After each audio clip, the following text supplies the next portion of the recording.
నాతోటి సోదరిమణి స్థానిక ఎమ్మెల్యే కోవ లక్ష్మి గారికి, అదేవిధంగా ఎమ్మెల్సీ దండ విఠల్ గారికి, జీసీసీ చైర్మన్ తిరుపతి గారికి, అదేవిధంగా కలెక్టర్ గారికి, ఎస్పీ గారికి, ఏఎస్పీ గారికి, శ్యామ్ నాయక్ గారికి, ఏఎస్పీ, అదేవిధంగా అడిషనల్ కలెక్టర్స్ కు, మరి వేదిక మీద ఉన్నటువంటి వివిధ స్థాయి ఉద్యోగులకు అందరికీ, పత్రికా మీడియా సోదరులకు సంక్రాంతి శుభాకాంక్షలను తెలియజేస్తూ, ఈ సంక్రాంతి, ఈ నూతన సంవత్సరం ప్రతి ఇళ్లలో సంతోషం ఉండాలంటే రోడ్డు భద్రత యొక్క పరిస్థితిని మనం తెలుసుకోవాలి.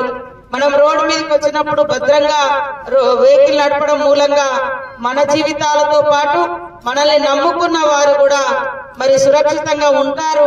అదే విధంగా రోడ్డు మీదకి వచ్చినటువంటి వాళ్ళ మీదకి కూడా మనం నడిపే వాహనం మీదికి పోయి కూడా ఏ తప్పు లేకున్నా వాళ్ళు కూడా యాక్సిడెంట్లలో మరణిస్తా ఉంటారు.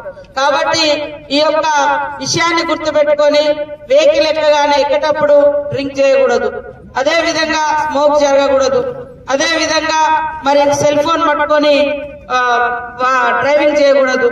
అదే విధంగా ముఖ్యంగా రోడ్డు మీదకి వచ్చినప్పుడు ఒక్కొక్కసారి మన తప్పు లేకున్నా ఎదుటోళ్ళకి గుద్దేటువంటి పరిస్థితి ఉంటది, లేదా సడన్ గా ఏదన్నా వెహికల్ అడ్డం వస్తుంది, సడన్ గా ఏదన్నా జంతువు అడ్డం వస్తుంది, సడన్ బ్రేక్ తోటి ఎగిరిపోయి ఎక్కడో పడి చనిపోతున్నటువంటి పరిస్థితులలో మరి వాటన్నిటి కూడా సురక్షితమైంది హెల్మెట్. కాబట్టి హెల్మెట్ అనేది ప్రతి ఒక్కరు కూడా ధరించాలి. మనం 1000 రూపాయలు ఖర్చు పెడతాం సాయంత్రం డిన్నర్లకో, లేకుంటే బీర్లకో, బార్లకో, కానీ మన బతుకును సురక్షితంగా ఉంచుకోవడం కోసం మాత్రం ఒక హెల్మెట్ కోసం మనము ఖర్చు పెట్టలేకపోతున్నాం. కాబట్టి దయచేసి ప్రతి ఒక్కరు కూడా రోడ్డు మీదకి బైక్ తో వచ్చిరంటే హెల్మెట్ లేకుండా రాకూడదు.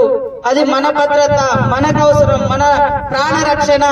అదే విధంగా అతివేగం కూడా అవద్దు.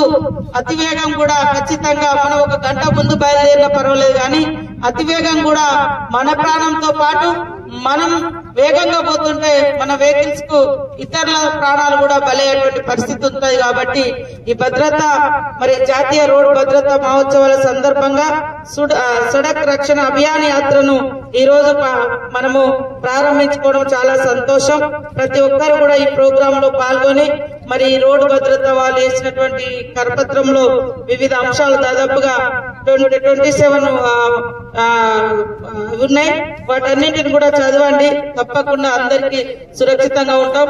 కలెక్టర్ గారు ఇందాక చెప్పారు, దాదాపుగా ఈ జిల్లాలో 213 మంది గత సంవత్సరం నుంచి, అంటే లాస్ట్ ఇయర్ మొత్తం చనిపోయారు.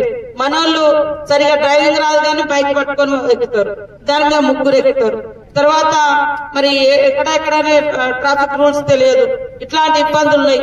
కాబట్టి అవన్నీ కూడా నేర్చుకోవాలి, డ్రైవింగ్ చక్కగా రావాలి, హెల్మెట్ ధరించాలి, బైక్ మీద 2 కంటే ఎక్కువ ఉండకూడదు, ఇవన్నీ కూడా పాటించాలి.